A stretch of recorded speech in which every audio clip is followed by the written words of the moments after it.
Estamos hoje para tratar da primeira aula de dissolução parcial de sociedade.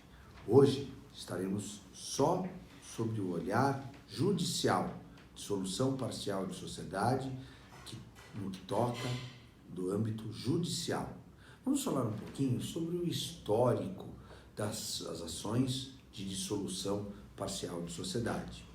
Bem, para entender a dissolução parcial de sociedade atual, a gente tem que voltar um pouquinho no tempo.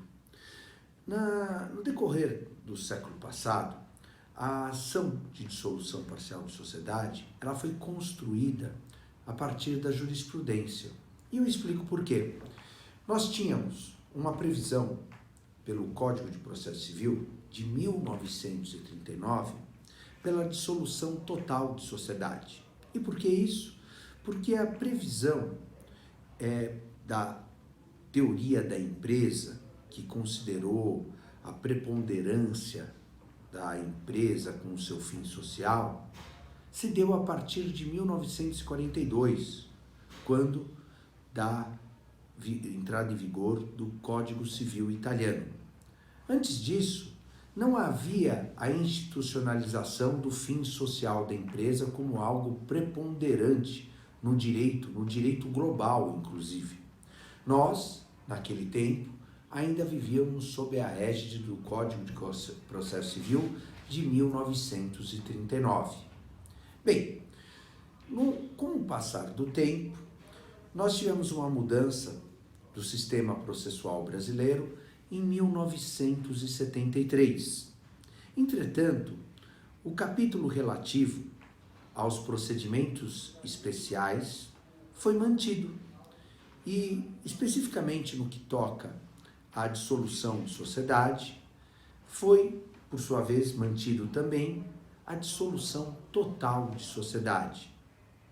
Não foi coadunado ao sistema próprio da teoria da empresa, onde a preservação da empresa, onde a manutenção da empresa e, portanto, a preservação do fim social da empresa tinham o protagonismo desta em relação ao próprio litígio societário. O Código ainda mantinha a situação que, no caso de um litígio societário, era propícia a dissolução da sociedade, a extinção da sociedade, em razão da quebra do vínculo societário, e, por conta disso, a briga dos sócios, pela regra, pela dogmática, levava ao fim da sociedade, obviamente ao fim da empresa e de todas as consequências, o fim dos empregos, o fim da atividade produtiva, o fim do pagamento dos impostos e tudo aquilo que os impostos poderiam beneficiar a sociedade civil como um todo, a construção de escolas, saúde, segurança, educação como um todo.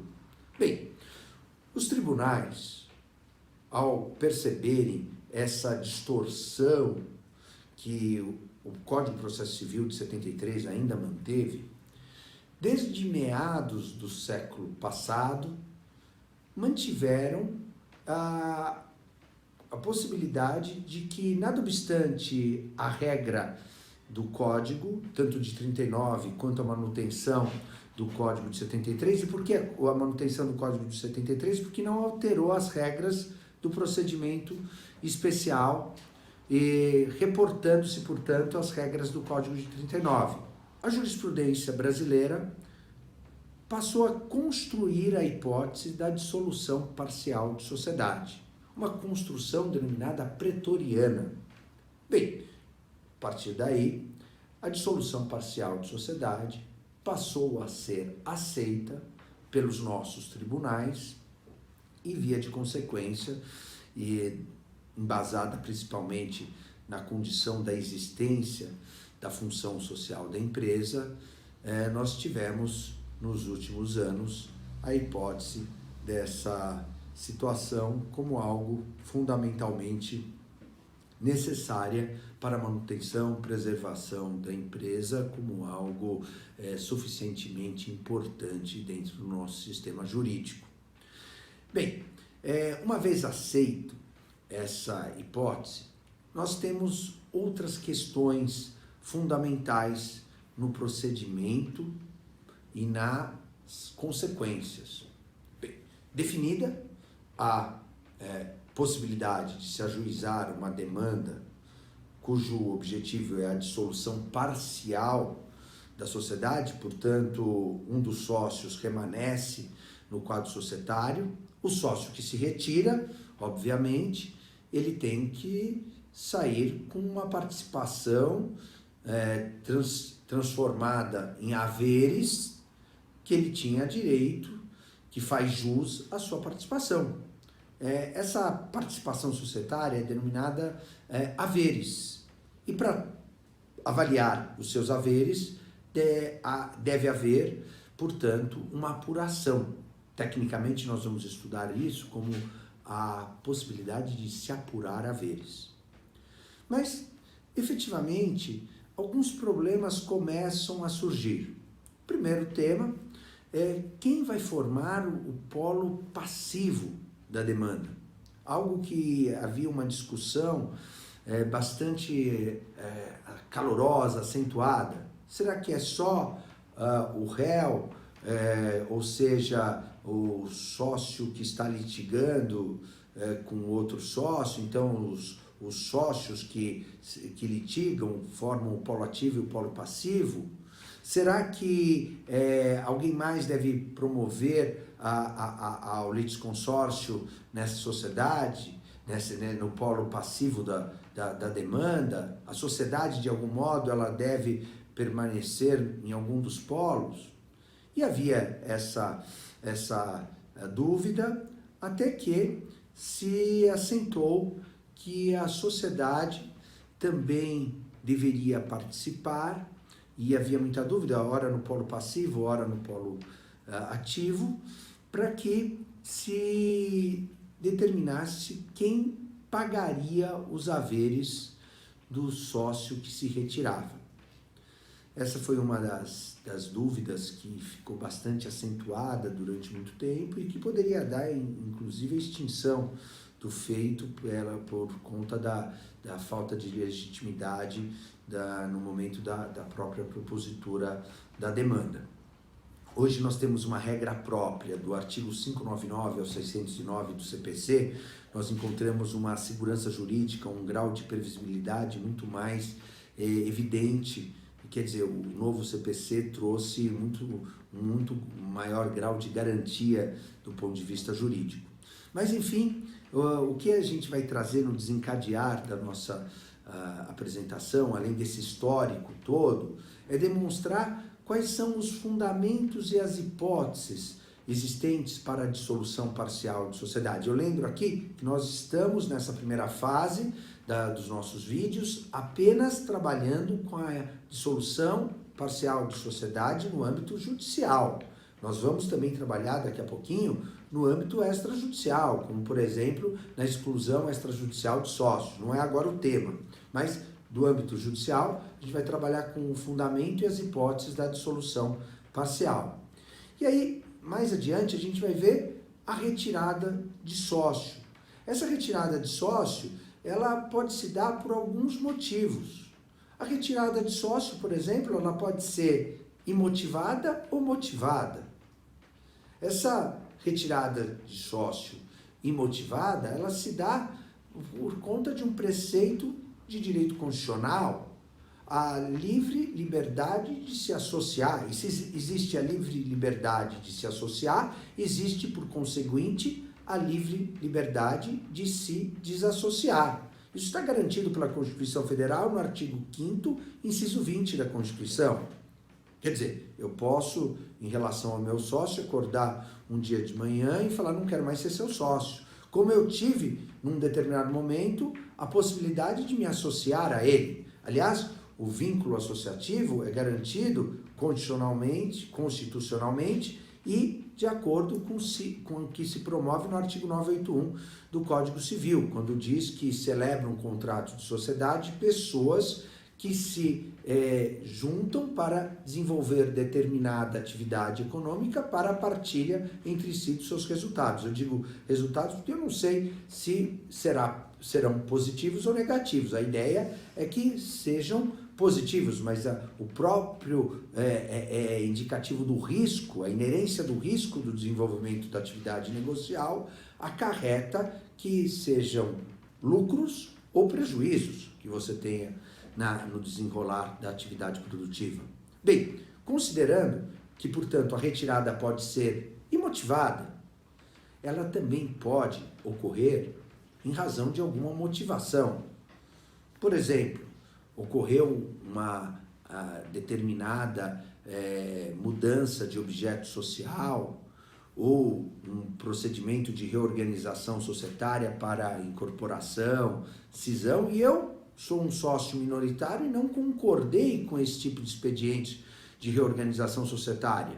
Eu tenho direito, de acordo com o artigo 1077 do Código Civil, nesses expedientes da sociedade limitada, por exemplo, e determinados atos da sociedade anônima, que são prescritos pela lei também, a Lei 6.404 de 76, de pleitear, porque o ordenamento jurídico assim me permite, a retirada motivada. E se os demais sócios não me permitem, eu tenho condições de ajuizar uma demanda.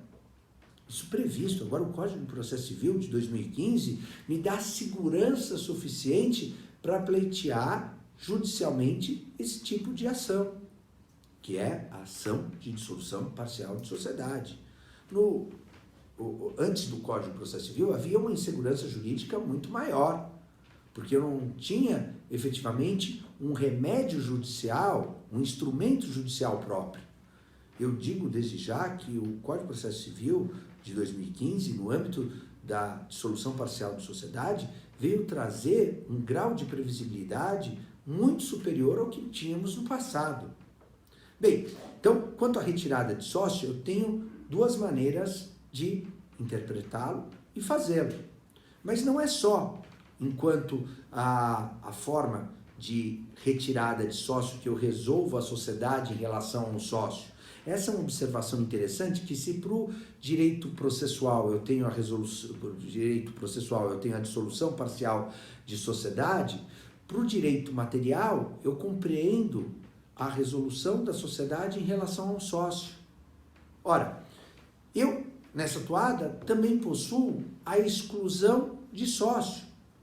Essa exclusão de sócio, por sua vez, ela é compreendida no âmbito judicial. Por exemplo, na sociedade simples, em tese, eu só posso fazê-lo quando há necessidade de compreender um determinado expediente de uma sociedade por prazo determinado, por exemplo, através da via judicial. É bem verdade que, na prática, a maioria das sociedades, inclusive as simples, tem o prazo de duração indeterminado. Mas se por um acaso eu pego, por exemplo, uma sociedade de propósito específico e eu quero excluir um determinado sócio que vem adotando práticas impróprias, eu tenho de fazê-lo pela via judicial. Outra hipótese na sociedade limitada é a sociedade limitada que tenha prazo determinado, que não é comum, na prática não é comum, mas pode ocorrer uma sociedade de propósito específico, como eu disse, também, e aí eu tenho de tomar uma medida judicial. Mas eu tenho também, na hipótese da exclusão de sócio, a condição de adotar um meio administrativo que se adota perante a junta comercial, que é uma aula específica, será uma aula só sobre exclusão extrajudicial de sócios, que tem a nuance própria de uma convocação própria para uma reunião ou assembleia. Agora, com a pandemia, que nós temos a possibilidade de fazer a reunião, a assembleia via digital, via, portanto, também semipresencial, ou ainda presencial, se for o caso, mas todos os atos convocatórios precisam obedecer formalmente às regras previstas no Código Civil e também conforme a medida provisória que deu ensejo às necessidades ocorridas pela pandemia e transformadas em modificações no Código Civil e na Lei 6.404 de 76. Bem, eu vi a retirada de sócio motivado e motivada, eu vi a exclusão de sócios judicial e extrajudicial, e finalmente eu tenho o imponderável da vida, que é a morte de sócios. Ora, o sócio morreu, seus herdeiros, sucessores, na sociedade contratual, eles não ingressam automaticamente no quadro societário? Não. Primeiro precisa verificar o que dispõe o contrato social. O fato do sócio morrer, e afinal de contas é o imponderável da vida, todos nós vamos morrer, significa que a morte de sócios acaba por acarretar o ingresso ou não dos seus sucessores no quadro associativo. Então a gente primeiro tem que verificar o que dispõe o contrato social e em seguida analisar se os seus herdeiros vão entrar ou não no quadro de sócios. E nesse ponto a gente precisa verificar se cabe ou não judicializar através de uma ação de dissolução parcial de sociedades. Bom, esses elementos fazem parte no âmbito do direito material, no que chamamos de resolução da sociedade em relação ao sócio. No âmbito processual, no que toca à dissolução parcial de sociedade. E a gente vai ver que pelo Código de Processo Civil, todos esses elementos acarretam elementos para, portanto, a legitimidade ativa e passiva da propositura da ação, acarretam elementos próprios para o pagamento dos haveres dos sócios, enfim, todos os pontos relativos ao desenrolar da ação judicial. Temos que trabalhar também com o valor da participação societária, que vai se desenvolver na apuração de haveres, que tem um momento próprio, mas um momento próprio onde os sócios que estão litigando devem levantar um balanço de determinação, que é elaborado por especialistas na matéria. Esse balanço de determinação tem que ser composto com bens materiais e imateriais, principalmente, e é analisado de acordo com o fluxo de caixa descontado, se não houver uma metodologia já prevista no contrato social. Isso é, prima facie, o que compõe elementos fundamentais a serem tratados na dissolução parcial de sociedade. São o que nós chamamos particularidades advindas da ação de dissolução parcial de sociedade. Inovações que foram propostas pelo novo Código de Processo Civil, que já vinham como incidentes trazidos pelo Código Civil de 2002, que mudaram os parâmetros do direito societário, em razão principalmente da principiologia que tardiamente foi irradiada para o direito comercial. E por que isso? Porque de todos os ramos do direito, nada obstante o dinamismo, a lepidez do direito comercial, que de todos os ramos do direito é o ramo mais dinâmico que existe, a principiologia foi tardiamente irradiada para a nossa disciplina. Quais os motivos? São inúmeros, entre os quais a falta de observância quanto a essa necessidade. Bem, terminamos aqui nossa primeira videoaula e em seguida iremos trabalhar com esse assunto com muito mais vagar. Obrigado.